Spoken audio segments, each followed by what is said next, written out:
I'm Anya, and in honour of it being the 1-year anniversary of attending CESA, today I'll be going through my CESA 2018 sketchbook. Now, for those of you who don't know what CESA is, it stands for California State Summer School of the Arts. I won't talk about it much here because I hope to make a video about it in the future, but if you would like to know more, I have written quite a detailed description down below. Anyway, I want to go through this, but if you've seen my CalArts sketchbooks video, be warned that it's very different to this sketchbook. This sketchbook, I didn't have the same motivations and goals. I didn't need to prove myself. This is more personal, and it was much more rushed because I was under severe time pressures. I'm stalling, so I'll get straight into it. Oh, one other thing is that throughout you'll be seeing loads of post-it notes, and those aren't mine. Those are from one teacher and one of my TAs, Sam. They were absolutely wonderful people. All of my staff were amazing, and these are just explaining or commenting on various pieces of art. So, starting off, this was from day one. We had literally had our books for about 30 seconds, and we were also given some pens, and I decided to draw my teachers, who I didn't actually know the names of yet. So, there we go. Then, straight away, we had begun lessons, and a lot of it was about note-taking. Honestly, this is one of my favorite drawings in the whole sketchbook and of the sketches that I've ever done, mainly because it's my favorite color, but you guys already know that. And then here, these are notes of the animation panorama. This is one of the first things we did. They just showed us a bunch of different animations, and we took a couple notes. I'll whiz through that, but I highly encourage you guys to look up each of these. Oh, that's lovely. Then it's still nice and neat. Also, I'm not gonna touch on the notes because I haven't read through them in a year, but you guys are very welcome to pause and see what I have learnt.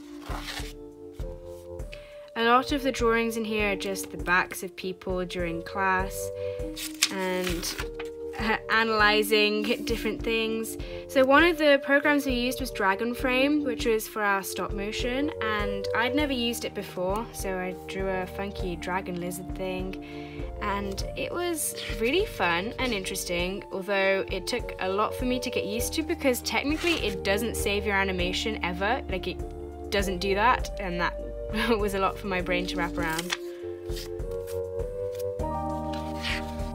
More sketches and more notes. More sketches, more notes. Now this was a task we had to do using DragonFrame, where we did like a ball bounce, but we could mix it up a little so I did an eyeball. These are just the test pieces, and then what I did is I cut them out in paper. More notes. This is from a life drawing class where our teacher Harvey was talking about shape language, and then this note, I think Sam didn't realise that this was part of the class, so thought that I was trying to restrict myself to such rules, but it's okay. I appreciate the help. And then you'll see bijou screenings. That was when we would go and watch a film or a documentary, and we would learn about a certain aspect of animation. And one other thing we had at CESA is lots of guest visitors. It was honestly amazing, some of the people we had. We started off with Kat Kosmala, who is an animator. She does stuff for Bob's Burgers. Then another theme within my drawings was people either in class or as waiting outside of class, because we were not allowed to be late. If you were more than 1 minute late 3 times, you would get expelled from the school. Like, no joke, that had happened. So a lot of the time we were all very early, just sitting, waiting for the teachers to arrive, and then they often arrived late, but that's classic art school. Here I was inspired by, I think, one of my classmates. She does not look like this in real life at all, but for some reason I just felt like giving her massive shoulders, and I do like big shoulders, to be honest. Then I attempted to do some life drawing in this sketchbook, but I 99% of the time stuck with the gigantic A1 paper we had been given instead. Then some people waiting in the lunch queue. God, I'm so British. Queue, is that a word that Americans use, or do you guys just say line? I don't know. More lunchy stuff. Oh yeah, almost every day there they had donuts or churros, and because churros aren't really a thing in Europe, I was always very excited, but this day it literally wasn't even the afternoon yet and all of the churros had already run out. Okay, so here, first of all, it's upside down, but I don't think I can be bothered to flip it over because it's too faint, but this is just some maybe 10 to 20 second stuff from life drawing. Then here's some boots from our model. Because most of us are underage, under the age of 18, we had to have clothed models only. And that was fine. In fact, that was really interesting because we had different costumes every single day, and we did life drawing every single day, which I was obsessed with. I haven't actually done any life drawing since, so I can't wait to return to that in September. More life drawing, another bijou screening. And then another thing we'd have occasionally was the faculty show, and that's where our teachers would talk a bit about themselves and what they do. Then something I discovered at CISA, obviously I'd heard of it before and I've done it before, but I discovered my love for it, was blind contour drawing. And then we got some really scribbly shoes.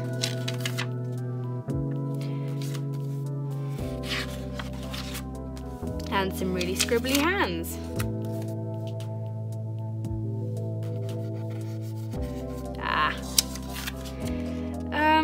One thing I'd like to say as well with my stuff being so messy is I feel like people are going to, not accuse, but they're going to suspect that I sort of faked my CalArts sketchbook and that I secretly planned the whole thing and had loads of under sketches.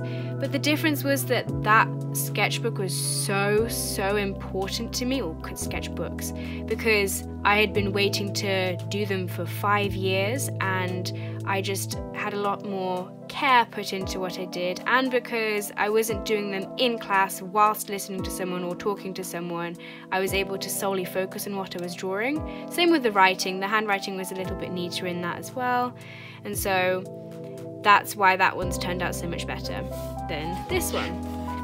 Although, I think you can see there's some pages in this sketchbook which are similar to the CalArts sketchbook pages, and in a few pages time you'll see some direct inspirations. This is me, although it doesn't really look like me, and I have this yellow checkered dress. In fact, hold on, let me go get it. This cheap thing that's completely falling apart, I wore this a couple times in the summer. It's perfect for the boiling hot weather. Some days it reached 43 degrees Celsius or 109 Fahrenheit, and that was atrocious. Never want to experience that again. So here's some more guest artists we had. Not all of them were artists. For example, Brooke Kiesling, she does do art, but her main thing nowadays is recruiting, and yeah, she used to be the head of recruitment at Cartoon Network, so she's somebody I'd really like to stay in contact with. And this guy, Ivalio, yeah, okay. He I'm not sure, was one of the co-directors of Family Guy, is that correct? He's associated with Family Guy, which is really cool. And he was looking through my portfolio, which is even more cool. These are some sketches of my friend Joffrey playing pool.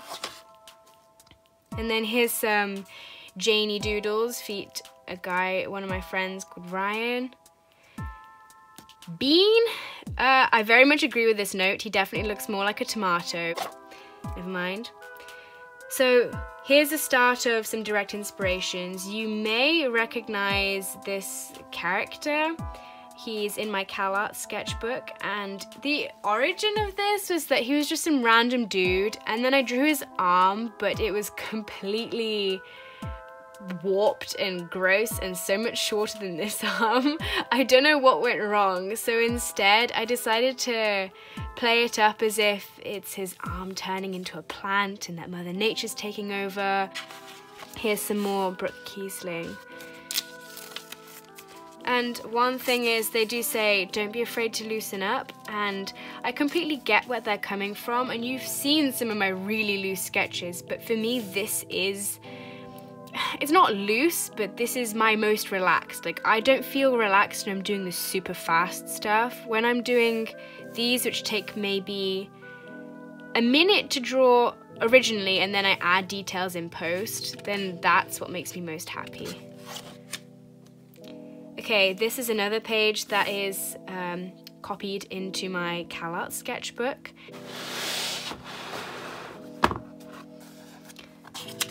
Then we had to do some walk cycles, and we had to do one digital and one traditional. So these are the frames for my traditional animation. Janie again.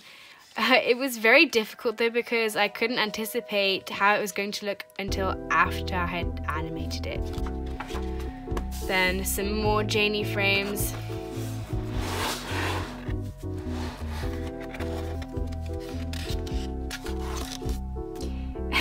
I have so many just vastly empty spaces, but that's fine. Then here I just stuck in some random bits of paper, tried to turn it into a scene. Tried to be a little more simplistic in my work. Another page that I pasted into my CalArts sketchbook. Another bijou screening. Yeah, this is a point. This is my in the dark writing, and this is my in the light writing. Here is something I didn't use in my sketchbook, but is actually included in my CalArts portfolio. I did edit it a little bit so that it stood out more as an image. And then here's some funky dude. There was a ceiling panel that really bothered me in one of the classrooms, because you know those foam ones they have in the squares? Yet this panel was missing, but it was completely black. It was just a void up there. You could not see what was going on. And so I just imagined some random little dude lives in there, which slightly creeped me out even more, but never mind. More life drawings. Then here I stuck in some more random paper, and I guess I experimented with vegetation. One thing I very much liked is that our TAs were super encouraging of everything and were constantly giving us material to look at and explore to further inspire us. More life drawings. See, you can see I can be very loose, or I can be a little more polished, but I just prefer polished because it adds more character, whereas this has more motion, if that makes sense. Then we went out to the Hollywood Forever Cemetery, and there were some swans in the pond, so I drew them. Gonna just transfer these over. Don't rip. And these are just a few shots of the Hollywood Forever Cemetery. I really liked this big tree. It was super girthy, and loads of people had scratched names into that.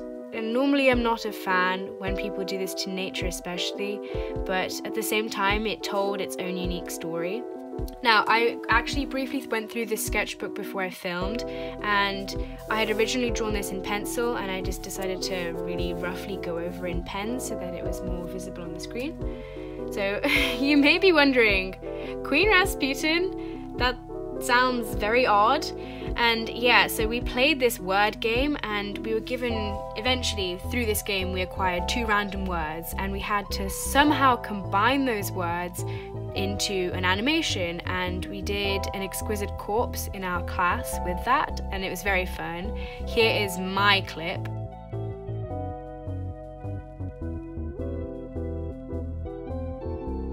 That was a very fun project, and I think my most proud piece that I have, besides the puppet of my dad, which I'll get to later.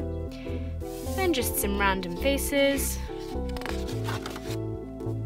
And here I was thinking about my TV show idea, and I have this character called Chestakov, you know, yeah. You can guess what kind of character this is. Then we've got some arms. Okay, this, I don't know what it was called, but I named it the Stream of Consciousness. And what we had was, I believe, a 5-minute timer to just write. And everyone had slightly different methods to this, but mine was to write exactly what I was thinking, and that meant if the thought trailed off, that's fine. And essentially this is just one huge run-on sentence with a couple spaces. You are very welcome to read it, but it makes little to no sense whatsoever to someone who doesn't understand what was going through my brain, or if you weren't in the class because you don't know people's names and whatever, but there you go. Oh yeah, Janie, I changed the spelling of her name at some point at CISA. I went from IE to EY. I just think Janie looks a little cleaner. What's on the other side? Then we've got some ideas, a train of thought. So with these sticky notes, I had 2 rounds. One was halfway through our time at CISA, and then the other was towards the end, where we'd taken our books for a day to the teachers and they would just look through them. And so this was the halfway point of CISA. As you can see, I haven't done very much art in the sketchbook, but trust me, I did a lot outside. Just gonna lay these out. If you want to read them, you can pause them. I very much appreciate the glitter horse.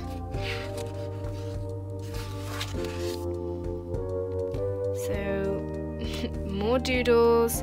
Oh yeah, Tommy Perez, he was wonderful. He is a paper artist, and he was more in the graphics side of art.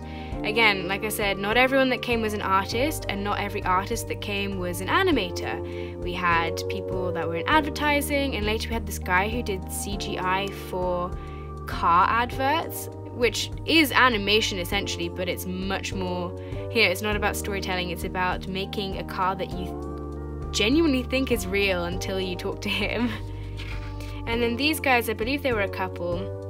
They were all right, although I asked a question about developing a style, and they completely ignored what I had asked.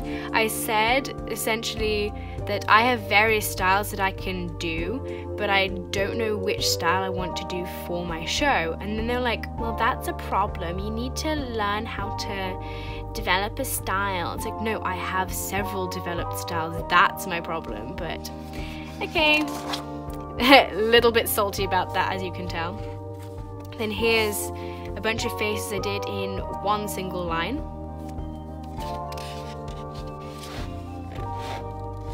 This was one of my friends, Roma.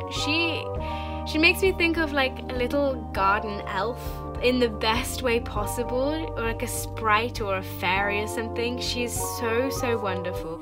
Then some random woman with a very straight arm.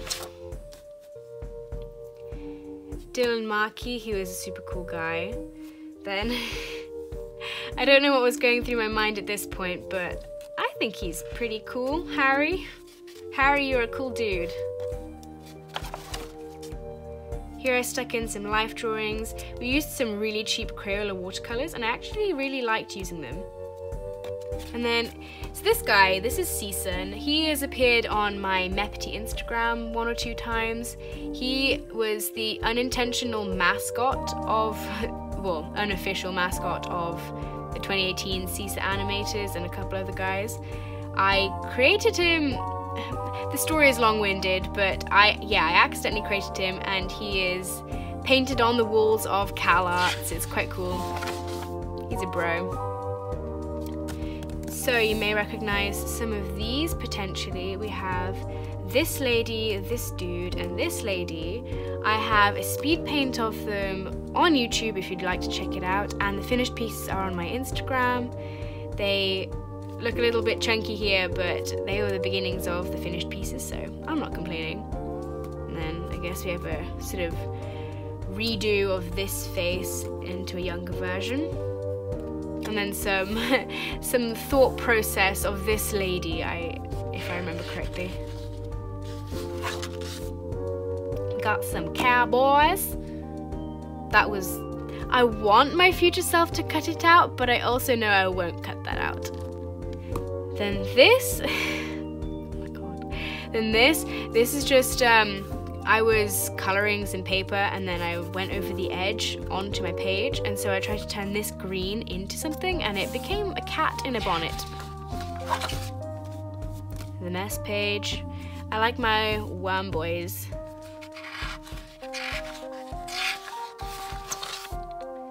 And here I was trying to be not experimental but just loose, you know. Then some super speedy drawings. This was one of my, I believe this is one of my TA's puppets that inspired me, and then I decided I wanted to make this like motel living woman. You know, maybe she runs a motel, but it's secretly like low-key a brothel or something, and she's called Susan in my head. I feel like she's a Susan. Yeah, this is Susan, and she loves leopard print and leggings. Then some 30-second life drawings. More notes and a little bun. Oh, then that stream of consciousness thing I had a few pages ago, I told my roommate who's not in animation about it. She's one of my really, really good friends, and we decided to do one each and swap in our room. Okay, so here is what later became a puppet of my dad for my final animation, for my final film. I had to design the underwire and then the exact proportions of it with the design of my dad on top, and then a side view for comparison. He didn't end up looking quite like this. He looks a little better in my opinion, although at this point he's deteriorated. Then some very loose sketches and paintings. This I also used in my CalArts portfolio, mostly because I had a lot of polished stuff in there and I wanted to demonstrate that I can do super loose stuff. And then we got some funky feet.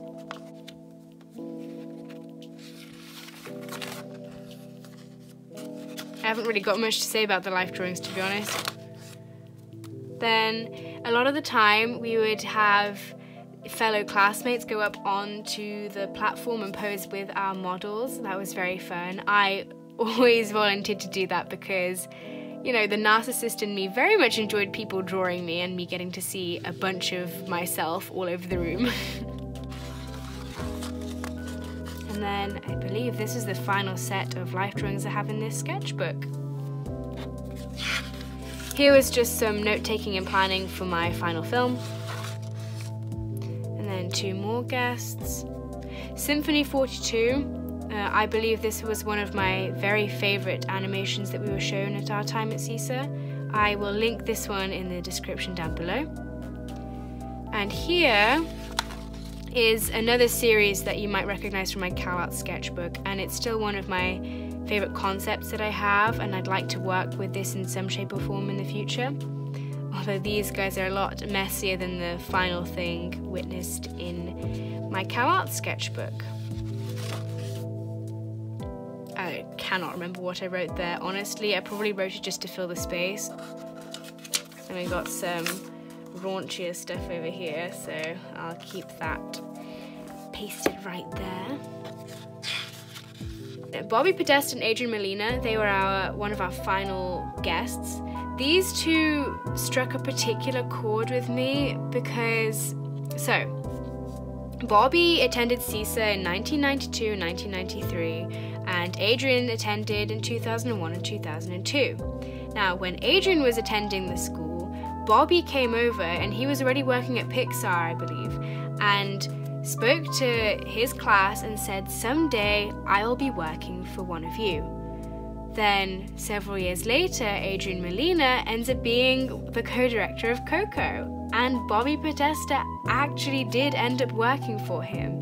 And then the two of them were on the stage together talking to my class, and they said the very same thing. Someday I'll be working for some of you guys. And because I have a real life example of that already happening, I have no doubt whatsoever that that could happen to maybe not me, because I don't think I want to head into film, at least not for a while. I'm more of a TV person, I think. But I know for a fact that within my class we have the next generation of animators that are gonna lead film and storytelling. Then some funky skeleton dudes.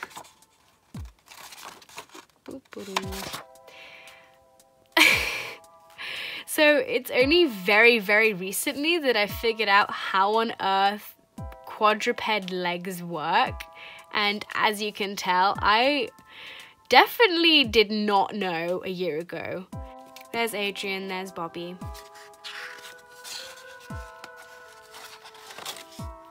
Random sketches. Oh yeah, then we were told to develop a character, you know, write some information about them and see if we can learn anything from writing it out, although I clearly never got to it because I promise you, Janie does have some strengths. Oh yeah, you can see now that I've changed the spelling of her name. And then we have a very sad Janie. Here I discovered the idea of drawing a skeleton and then creating the body on top of it. That is again something I replicate in my CalArts sketchbook, but I actually literally put it over the top. Then some monkey sprite type thing, and then some pretty ladies. This guy looks like 2D. He wasn't meant to, but then I was like, oh screw it, it's 2D now with curly hair, curly brown hair. And this guy, he was our final guest. He's the person who did the CGI for Cars. And because this paper was super duper thin, no matter what pens I used, they would bleed through. And so oftentimes I am trying to make the most of that. Honestly, towards the end, everything is just deteriorating. I'm just trying to fill the space because I was definitely behind compared to most people. And we got some princess robot situation happening. And she seems to really enjoy changing her hairstyle. Oh yeah, it's me! I had dip-dyed blue hair for that summer and my friend Angela drew that for me. Cute. Some more blind contour. Okay, and this is the very last page. It was the last day of classes and one of our TAs was doing like a PowerPoint presentation type thing, which was narrating our time at CISA, and then she asked us all to close our eyes and to write about a few things we are going to value from CISA. I don't think she thought this through. I don't think she meant for us to literally close our eyes as we wrote, but I took that as a challenge, so I did write this with my eyes closed. So that's pretty much it. All I have left is not art of my own, but these are the signatures I managed to collect from the various artists that came and visited. I think this is great. And they're all drawing characters that are related to what they do, which I liked. And then this is a page. I honestly don't know how it ended up being upside down. Whoever started it off did that. I blame them. Whatever. It's fine. But these are the like signatures of all my classmates. It's really sweet, honestly. Honestly, it makes me tear up because I haven't seen them in a year, and some of them I don't know when I'll see them again. Others, like Isabelle and Michelle, I know that they're going to be my classmates at CalArts, but yeah, I miss these guys very much. And here's some more. That got a little bit more emotional than I was expecting, but there you go. That was my CISA sketchbook. I hope you enjoyed looking through it with me, and if you'd like to see more content like this, please don't forget to subscribe and click the notification bell down below for more updates. I make all kinds of videos, including sketchbook tours, occasionally animations, speed paints, tutorials. I'm not sure what this channel is, to be honest. Why not also follow my Instagrams at anya.arts and mepity. Anya Arts is for polished work, whilst Mepity is more for sketches and more random things. Everything is linked down below. If you're a true legend, you could also support me on Patreon. It's a fantastic way to show your support whilst directly influencing my content. Your money will go towards improving my video quality and helping pay for my college tuition. For just $2 a month, patrons get exclusive early access to my videos, occasional extra content, prioritised discussion with me, and more. $20 patrons get a free little sketch and half price off commissions whenever they're open. Anyway, thanks for watching and I'll see you soon. Bye!